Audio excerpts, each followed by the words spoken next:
التطعيم ضد الشلل.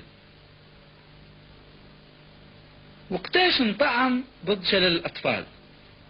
أنا سيدي. أنت؟ 3 شهور تطعيم الأول، 4 شهور تطعيم ثاني، 5 شهور تطعيم ثالث. والإعادة؟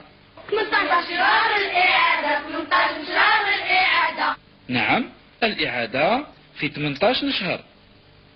وقتاش نطعم الحصبة يعني البوحمرون؟ في 9 شهور. نعم، نطعم ضد البوحمرون في 9 شهور.